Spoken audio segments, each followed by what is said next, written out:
Are we alone? To this day, the inhabitants of planet Earth have looked to the stars for proof of other life. But the truth isn't out there, it's in here. Since World War II, the British government has been watching us, watching the skies. Buried in the vaults of the Ministry of Defence are thousands of reports on UFO sightings, some left unexplained. But now, after decades of secrecy, the files are being released. And for the first time, the truth about Britain's UFOs is revealed. A near mid-air collision. I can't speculate on what it was, I really can't. I mean, I don't know to this day what it was. A World War II bomber's close encounter.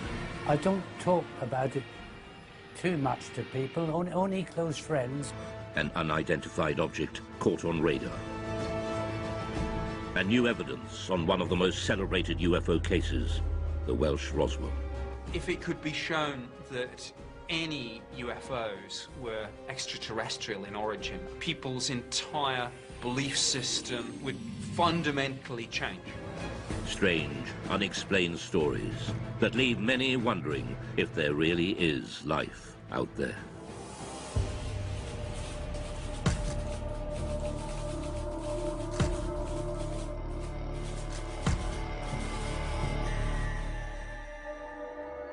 What are three popular word searches on the internet? Perhaps the first two are no surprise. UFOs have an incredible hold on the popular imagination, but few myths have involved government investigations, surveillance, and cover-ups. UFOs have.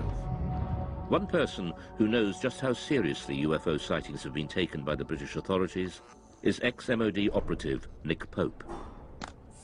From 1952 onwards, it was decided that there really needed to be a small unit set up permanently to research and investigate the UFO phenomenon.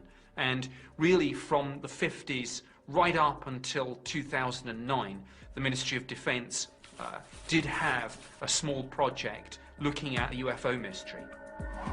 Pope and the UFO desk in the 90s, helping add to the thousands of files the ministry had gathered for decades. Subject making his way. Now that they're being released from the vaults, key UFO eyewitnesses give their side of the stories. And UFO experts, skeptics and believers interrogate just what the MOD was keeping secret. Dr. David Clark is the journalist who helped first persuade the MOD to release the files. If you look in the files, there are thousands of unusual things people in the sky from right across the British Isles. There's absolutely no doubt that people see things in the sky that they can't identify. They always have done.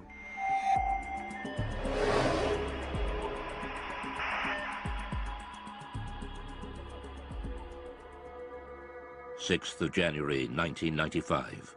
Two experienced pilots of a Boeing 737 carrying 60 passengers from Milan to Manchester report a near collision. It's an incredible sighting of an unidentified flying object which sends the authorities into a spin. In the defence files, there are quite a number of incidents involving near misses between civil aircraft and unidentified flying objects. The most impressive of all was a report that was made by the crew of a British Airways 737. Speedbird 5061, overhead Pennines, 9 miles. They were just about to enter this cloud bank, quite a clear sky, good sort of vision. Suddenly the first officer said he saw this object coming towards him like an illuminated Christmas tree.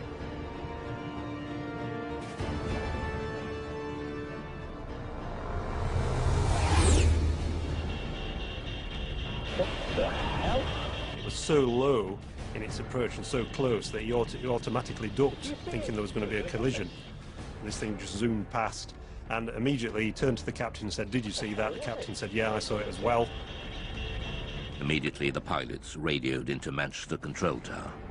There's a lot of concern amongst air crews about what damage could be done to the reputation if they became known as, you know, the crew that see flying saucers. So it was interesting in this case that despite that, these two air crew decided that when they landed they were going to file an official air miss report. So that would then trigger a full detailed investigation by the Civil Aviation Authority, which is exactly what happened.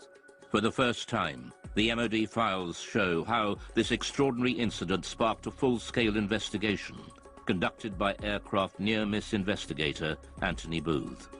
Well, it was unusual for a start because it was the only one in my memory in 7 years of working in that particular department that I'd actually dealt with something like this. We could talk to the pilots, both the pilots. We would go through looking at radar recordings, RT transcript recordings of the voices of the pilots, recordings of what Manchester Air Traffic Control had to say. We just looked at anything that might shed some light on what this object might have been. The pilots now refuse to talk publicly about the near crash, but the MOD files recall what they told Anthony Booth at the time. My attention was initially focused on the glare shield in front of me, but I was diverted by something in my peripheral vision. The object had a number of small white lights, rather like a Christmas tree. The high speed of the object, although unable to estimate its distance, it was very close. There's a transcript of the conversation between the captain of the 737 and ground control. This is Speedbird 5061. We just had something go down the right-hand side, just above us, very fast. And Manchester immediately come back and say, well, there's nothing seen on radar. Was it an aircraft? Well, it had lights. He went down the starboard side very quickly. Manchester say, and just above you? Just slightly above us, yes. Manchester then advise them to keep an eye out for anything, but they can't see anything at all. It must have been very fast. It will go down very quickly after it passed you, I think. Okay, well, there you go. The Manchester control tower could not find any radar signal. To radar expert Doug Robb, this is extraordinary. It says the likelihood of such activity escaping detection is remote, as the area is well served by several radars, and any movement at the levels in question would almost certainly have generated a radar response. Nothing was seen. So what was it that avoided radar detection? The MOD files showed that the investigators and pilots considered all the possibilities. It was a hang glider. At night, he's suicidal. Hang glider would not be picked up by normal radar, no. A comet? No, I don't think so. A meteor could be detected on re-entry if the radar was looking exactly in the right direction as that piece of debris went past at some speed. Military? Maybe, but I didn't recognise it. But we're near a major airport. It would have shown up on the radar response. Spy plane? I don't think so. Didn't look like a stealth. Stealth aircraft would not be picked up by normal radars. If a spy plane is being kept secret, it's not going to be flying where people can see it. And certainly nowhere near airliners. UFO? That'd be daft. I don't know. These pilots are not lying. They did have an unusual experience, which to them remains baffling. The files show the investigation seriously analysed the possibility of military activity, but they found no evidence from any official source. It seems most unlikely that such a flight would have been conducted so close to a busy international airport. So what was it? We revealed the conclusion, locked away in the MOD vaults since 1995, reached by Anthony Booth's investigation. Most of the incidents that we looked at, we could arrive at some conclusion, definite conclusion, but in this case, we couldn't really. We had to come up with an assessment of cause and risk. Both the risk and the cause were unaccessible. Degree of risk, unaccessible. Cause, unaccessible. Really, that statement is really, really unusual to find that in an official air miss report, and it's basically saying we don't have a clue what was seen. Look, they'll say back at BA. I think they might rib us about this one. At the end of their the summary of the working group's discussions, it says that there is no doubt that these pilots both saw an object and that it was of sufficient significance to prompt an air miss report. Unfortunately, the nature and identity of this object remains unknown. To speculate about extraterrestrial activity, fascinating though it may be, is not within the group's remit and must be left to those whose interest lies in this field. To some ufologists like Nick Pope, the absence of any real conclusion leaves serious and unanswered questions. Now, to me, this was quite extraordinary. UFO does not mean alien spacecraft, but clearly, in some people's minds, whether it was the pilot and the first officer, or whether it was the investigators at the Civil Aviation Authority or the Ministry of Defence, clearly somebody was thinking, well, maybe, just maybe, this is something extraterrestrial. I can't speculate on what it was, I really can't. I mean, I don't know to this day what it was. All I know is that we can't assume we know everything in this day and age. There may be things that we don't know about. The Manchester near-miss investigation shows just how seriously unexplained sightings were taken by the MOD. But the UFO desk had been receiving reports from pilots for decades. The files reveal sightings during World War II, and in some cases these were considered so grave they were referred right to the top of government. The newly released UFO files confirm what many experts suspected. The British government was investigating unexplained sightings as far back as World War II. I don't talk about it too much to people, only close friends who experienced perhaps flying during the war.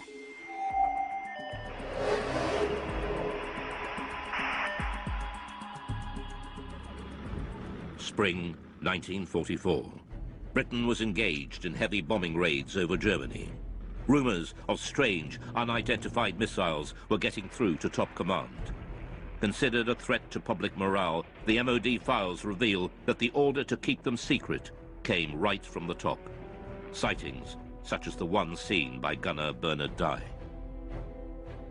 Now I have here a personal wartime diary. I'll read you an entry which I wrote on the 26th of April. Operation Essen. 300 aircraft raided Essen. Dye then recorded the most extraordinary sight. By unidentified objects, which I describe as just red balls of fire.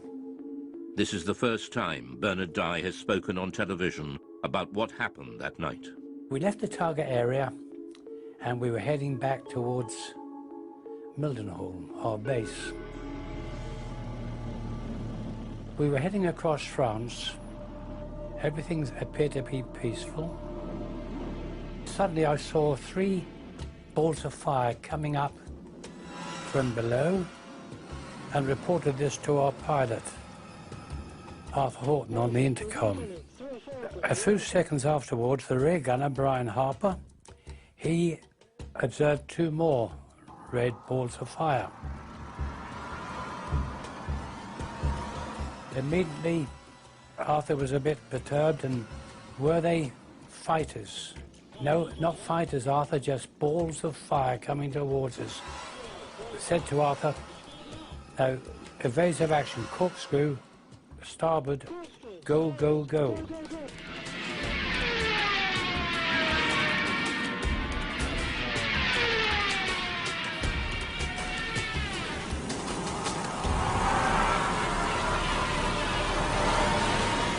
We travelled over 300 miles per hour. The aircraft was shaking like a leaf, and still they were following. The pilot was getting worried about burning the engines up. Engineer, Dave, what about the engines? Never mind the engines, skipper. Keep going, or something to that effect. The words were rather rude. It certainly gave me and the crew the willies to see them. After a short distance, these 5 red objects, they just got slower, and the red lights disappeared into the blackness below, and we got safely home. Well, when we got back to Mildenhall, our base, each crew is interrogated by intelligence officers, and they just laughed at us. And this upset the pilot, and, he said, you wouldn't bloody well have been laughing if you'd have been sitting with us in the aircraft. What did gunner Bernard Dye think they were? Didn't know what to think, but I thought they were just a new weapon that the Germans had invented. Bernard Dye was not alone. Other World War II aircrew had also reported unexplained sightings, and we now know that at least one of these reports was suppressed, and the order to do so came right from the top. Wartime Prime Minister Winston Churchill was so terrified the report would leak out, he ordered a 50-year blackout. Mr. Churchill declared that the UFO incident should be immediately classified for at least 50 years, and its status reviewed by a future Prime Minister.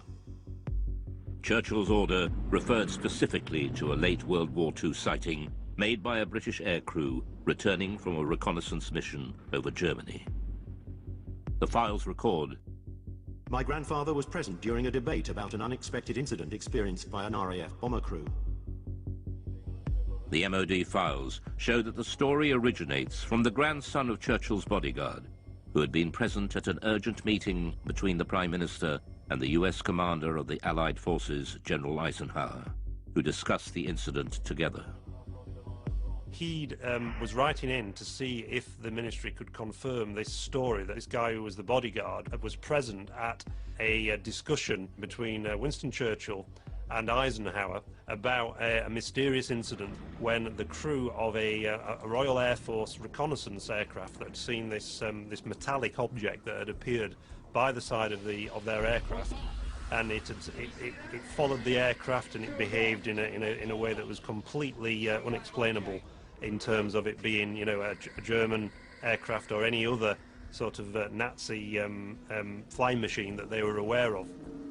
A leading aircraft expert was also at the meeting. He dismissed any possibility that it could be a missile, since a missile could not suddenly match its speed with a slower aircraft and then accelerate again. Churchill was determined this would go no further. Another person at the meeting raised the possibility of an unidentified flying object, at which point Mr. Churchill declared that the incident should be immediately classified. But the file goes further. One extraordinary line explains just how fearful Churchill was of public reaction to this UFO sighting, if it ever got out. This event should be immediately classified, since it would create mass panic amongst the general population and destroy one's belief in the church. But the files also reveal that this wasn't the first time Churchill had got embroiled in UFO sightings. In October 1912, there was sightings of mysterious lights in the sky over the dockyards at Sheerness in Essex. And Winston Churchill was the First Lord of the Admiralty, and he had to look into this, and Churchill had to admit in Parliament that he couldn't explain what had been seen. The files show that even after the war, Churchill took a personal interest in unexplained sightings. In the aftermath of the sightings in Washington, D.C. in 1952, that made all the news headlines, Winston Churchill again became interested and sent the memo to the Secretary of State for Air. What does all this stuff about flying saucers amount to? What can it mean? What is the truth? Let me have a report at your convenience. Until now, gunner Bernard Dye never knew there were other World War II sightings that Churchill wanted kept secret at such a critical time in the war. We showed him the newly released MOD file on Churchill. Well, after reading this report, it sounds, you know, really identical to what we witnessed and saw that night. I haven't heard of this before, but it doesn't surprise me that he was told about it, because things happened during the war years, and there were other objects obviously appeared. It's interesting that during the 1940s there were a very large number of sightings reported by aircrew, and there are various Royal Air Force files at the National Archives that detail some of these reports, rocket phenomena they were described as, but they were never able to explain them. And at the end of the war, when they debriefed some of the Luftwaffe pilots, they said that they'd seen very similar things themselves, and they thought they were Allied secret weapons. So is there an explanation as to what the aircrew saw? Dave Clark has his own theory. They just thought that it was a combination of misperception on part of the aircrew. They were expecting enemy action because they were so charged up on adrenaline. UFO or not, the files show that the World War II leaders were desperate to keep such sightings away from the public. The next file reveals how, even decades later, the government was still panicking about UFOs.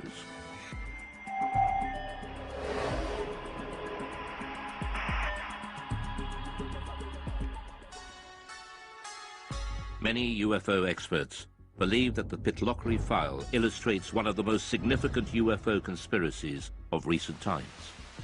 It involves photographs of an unidentified object captured flying over a remote Scottish valley. The photos were sent to the MOD, but mysteriously went missing. Journalist Mark Pilkington has spent years trying to track down these UFO images. The Pitlochry photographs in the MOD files date back to the 4th of August 1990, when two witnesses on the A9 near Calvine, near Pitlochry, allegedly saw a large diamond-shaped craft hovering in the air for about 10 minutes and took 6 photographs of it. And the object that they claimed to have seen was accompanied by 2 aircraft, which the MOD later identified as Harriers. The photographer has never been identified. He sent the 6 photographs to the Scottish Daily Record newspaper. The paper never ran the story. Instead, they referred them to the MOD for investigation. The Ministry of Defence took their own copies of the photographs, which have since disappeared. They, according to the files, sent the original negatives back to the Scottish Daily Record, which inexplicably never ran a story on the subject and never published the photographs, and presumably returned them to the 2 men whose names have been removed from the file, so we can't ask the 2 men. So mystery piled upon mystery. All that remains in the files is a photocopy of the alleged photographs. Ufologists later mocked up this photo of what was seen. But Nick Pope dealt with the original photos and file when he worked behind the MOD desk.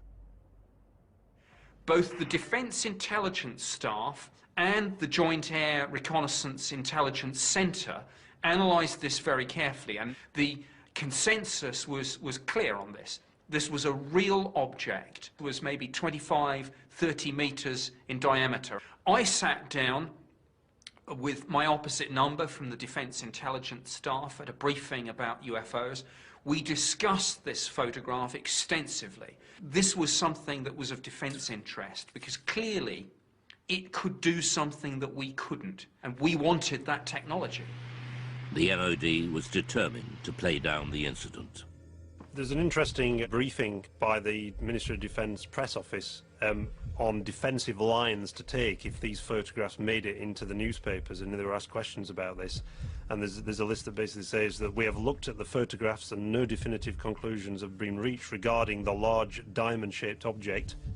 And if they were pressed by the media, they were told to say all sighting reports received by the Ministry are referred to the staff in the departments which are responsible for the air defence of the UK. During his time with the Ministry, Pope had a blown-up copy of the photograph on his office wall until it was personally taken down by his superior. One suggestion was that this was a secret prototype American spy plane. My head of division convinced himself that this probably was some secret aircraft or drone, and he ordered that this be removed. We know from the files that there was a lot of internal discussion about, were the Americans flying this incredible spy plane, and if so, why had they not asked for permission, for this thing to fly through British airspace? Journalist Mark Pilkington believes that events at the time could well have influenced what people thought they had seen.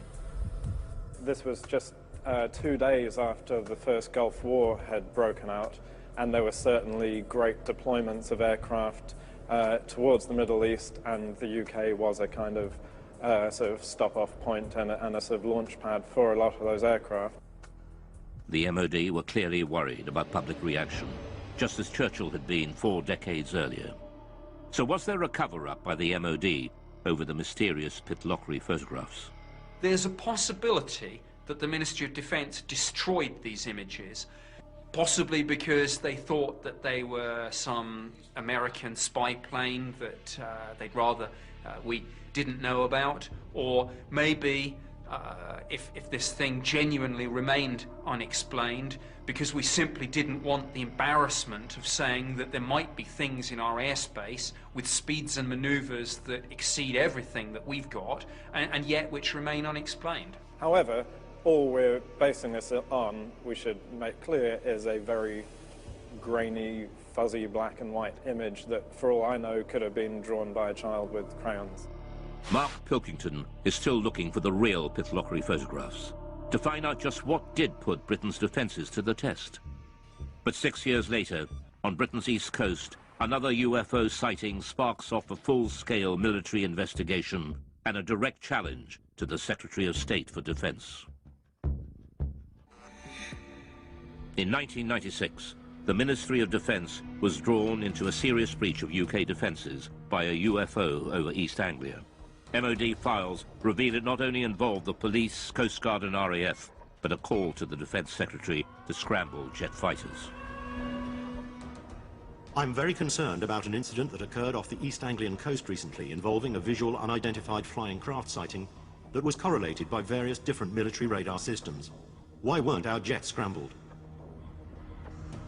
It was one of the biggest UFO scares ever.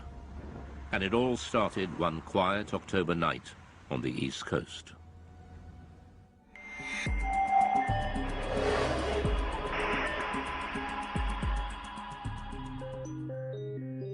It was the police officers, actually, who phoned in the first reports. There's an extract from that. In the early hours of the morning, the police are saying we can see a red and green rotating light in the sky directly southeast from Skegness. It looks to be high in the sky directly over the Wash. The patrol officers reported the sighting to the station sergeant. I immediately phoned it through to the Skegness control room, who relayed it onto Great Yarmouth Coast Guard Maritime Rescue, suspecting it might be an incident over the sea. We had a report at about 3:15 local time from Skegness Police, and they could actually see this light in a southeasterly direction. We were uncertain of what it was at the time, and we immediately made a report to the local air defence radars to see if they could see anything. The call went through to RAF Neatishead, the most important air defence centre in southern England. Clarksville radar has a contact bearing at 221 degrees at... They noticed that on one of the radars, a blip that they couldn't identify, that wasn't an aircraft. Could the mysterious radar blip and the strange lights seen by the police be the same thing? Panic calls from the public started to come in. No, I don't think they're invading. A call was put out to shipping to keep a lookout for unidentified lights. Then a tanker came back. MV Conocast to Yarmouth, we're seeing a group of lights above the Wash. The vessel at sea was the Conocoast, and she was in much this sort of area.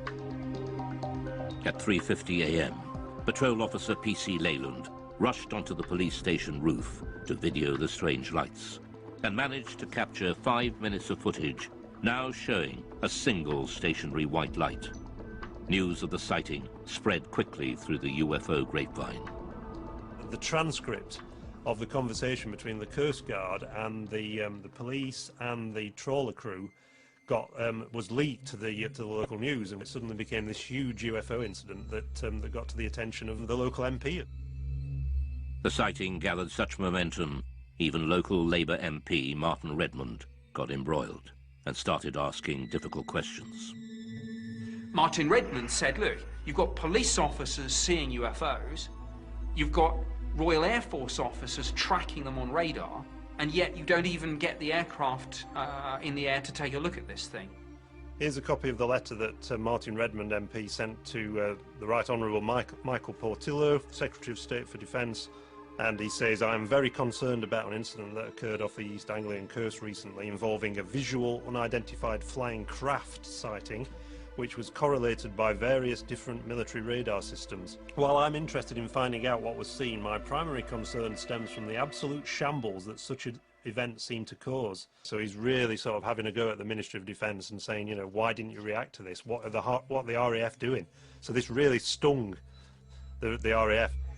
The files reveal a picture of chaos. The letter sparked off an MOD investigation to explain the RAF's resistance. Doug Robb was operations manager on the night. We showed him the MOD findings. He wasn't surprised by the conclusions.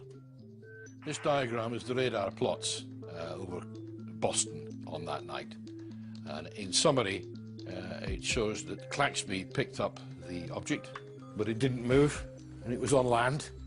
And after investigation, it was decided that it was the church tower, the Boston Stump, as it's known. The files were certain this was the culprit. The church is known in aviation circles as the Boston Stump and appears occasionally on some radars in certain radar propagation conditions. They said that this was a completely separate phenomenon to the bright stationary lights that had been seen by the police from Boston and Skegness and by the tanker crew. The report concluded there was no justification to order the scramble of RAF fighters, much to the chagrin of the local MP, Martin Redmond. You'd scramble for a high-speed incoming aircraft 200 miles away, but you're not going to scramble aircraft for a fixed object on land. I mean, what's the threat? If what the radar picked up was indeed a church, what then were the mysterious lights seen by the police and the tanker crew? The MOD scrutinized the police video footage. It suggests a distant celestial source. The MOD sent the footage onto the Royal Greenwich Observatory for analysis. Their report has been kept buried since 1996 in the MOD files. UFO and astronomy expert Ian Ridpath was shown their conclusions and the police video. If you look at the police video, you can see it's just a bright dot of light just sitting there, not appearing to do anything. So, to me, this shows that even the most impeccable witnesses can actually make what is really a basic mistake, which is just misidentifying bright celestial objects. Well, the most common culprit is the planet Venus. In fact, it's called the Queen of the UFOs, and this is because it's the brightest object in the night sky after the sun and the moon, which could have been what the police were seeing. He also believes there's an explanation for the colors of the lights. When the camera zooms in, very often the camera will completely lose focus, and you can actually see some odd shape to the light, which is actually the diaphragm of the camera. But this doesn't explain what the tanker crew observed. The MOD investigation found that they saw a light coming from a different direction to Venus, and they were baffled. These lights remain unexplained. But expert Ian Ridpath believes there is an answer. The object that the tanker saw to the north, I think, was another bright star called Vega, which is also just appearing to twinkle and flash multicolored lights. UFO expert and skeptic Dave Clark believes there is a reason why this escalated into such a major incident. This happened in 1996, which was the very height of the popularity of the X-Files series on TV. It was the biggest sort of year, the 1996-97, in terms of number of reports they received since 1978. So is this case closed for East Anglia? Or will more mystery emerge, just as it has, with one of Britain's most celebrated cases that refuses to go away, the Welsh Roswell?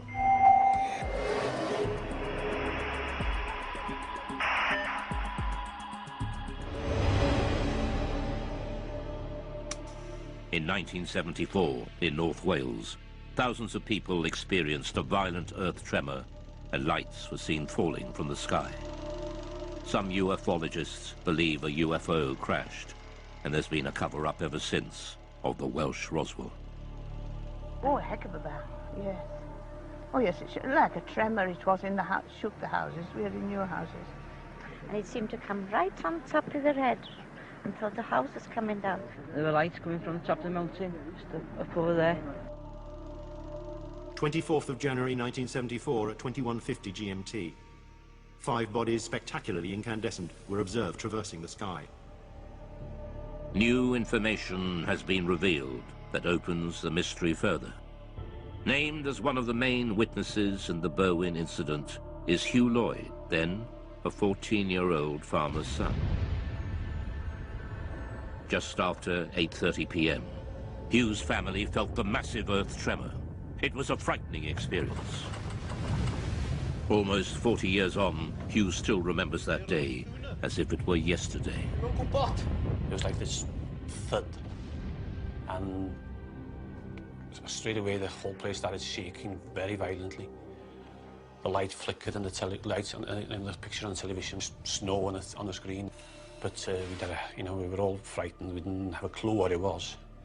And Enoch said it must be an explosion. And then the phone started ringing. Hello? Like neighbours, phoning to ask, did you feel that? And then roughly about 20 minutes, there was a knock on the door. And there was a police officer there. And he said, we've had reports there's a plane crash that come down on the Berwyn. And we'd like to commandeer your Land Rover to go up there. Me being 14, I said, well, Enoch, you better drive it.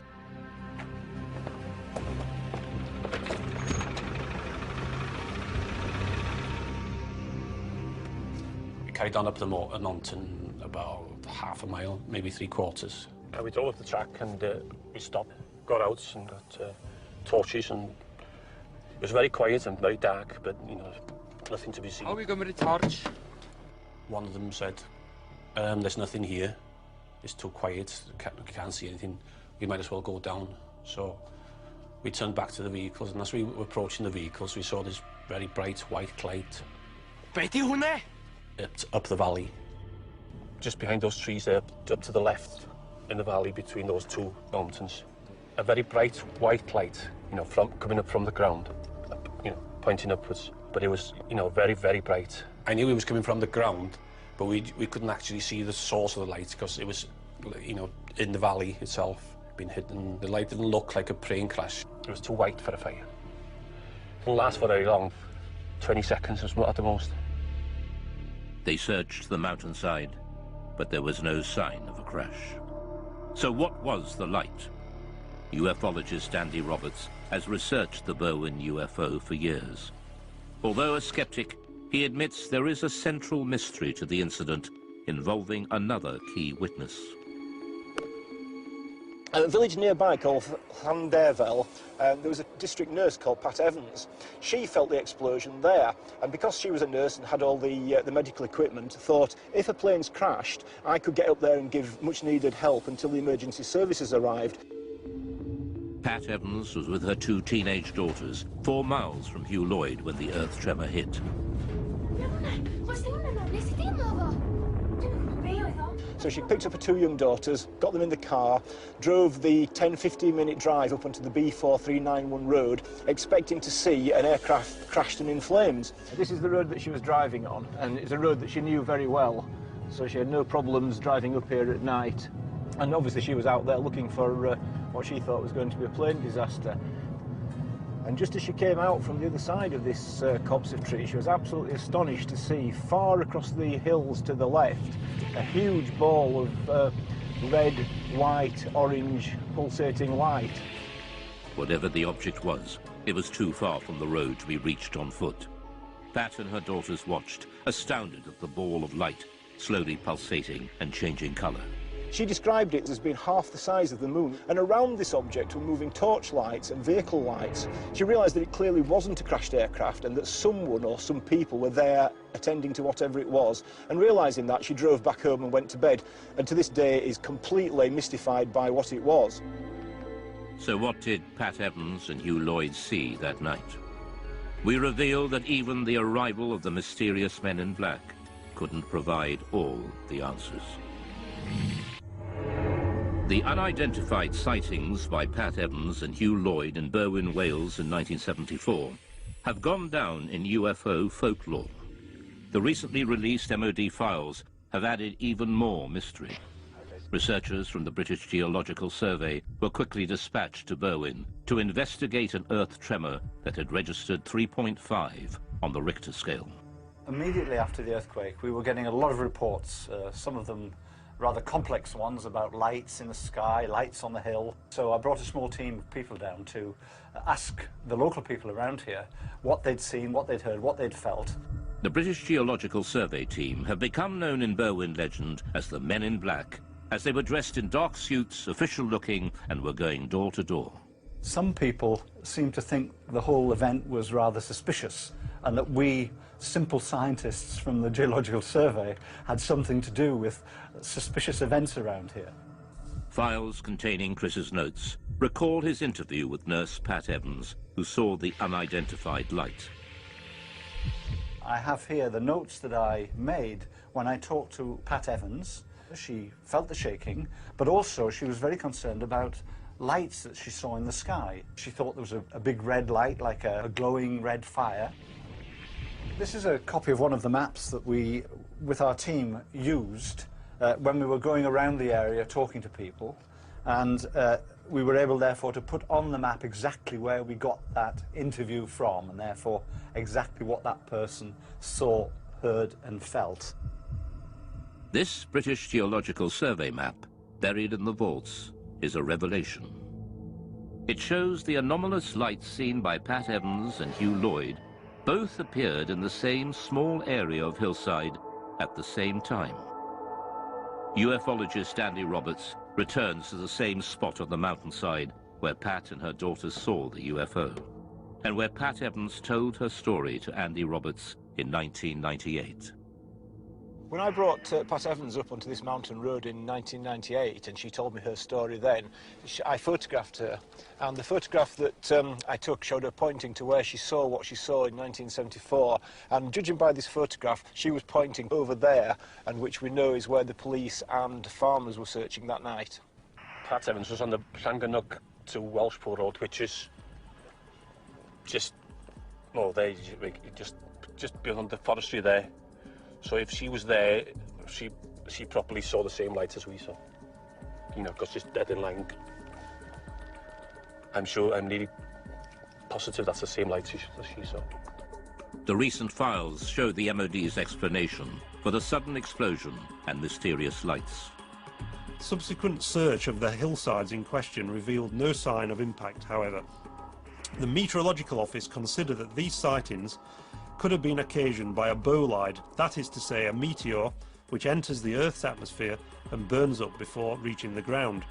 A private investigation done on behalf of the British Astronomical Society concluded, however, that the meteor may in fact have disintegrated over Manchester, and that its appearance was preceded at 8:30 p.m. by an earth tremor in the Berwyn Mountains with which it has no connection. So they were saying again, these are two things that happened coincidentally on the same night. You've got a meteor burning up in the atmosphere, and also you've got an earth tremor.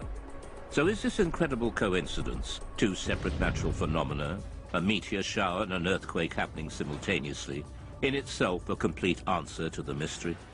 Many UFO believers think not. They believe the files failed to answer the big question, what was the source of light Pat Evans and Hugh Lloyd saw on the ground? So what Pat saw is an absolute mystery. I don't think it's a UFO for a minute, although it is an unidentified something. It appeared to be on the ground. If anything, it's an unidentified grounded object. But it's a mystery. So in and amongst all the hype about aliens and extraterrestrial crashing, in amongst the truth and the fact about an earthquake and bolide meteors, what we have is a mysterious sighting of a stationary, large, glowing object on the ground for at least 10 minutes. So is this case closed for Berwyn? There are still many unanswered questions.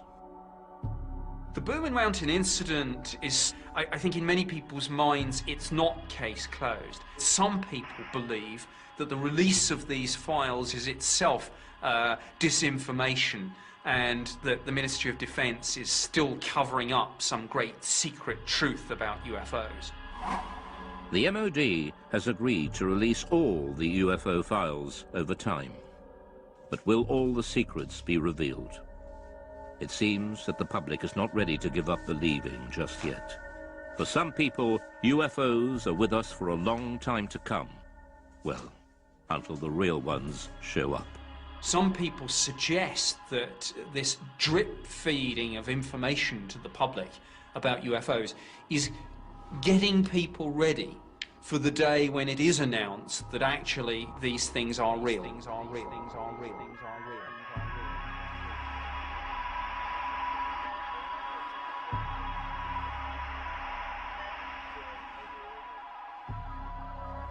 Don't miss brand new Britain's Underworld starting on the Costa del Crime next Monday at 8. Now, there's no commercial break, so stay tuned. A brand new air crash investigation.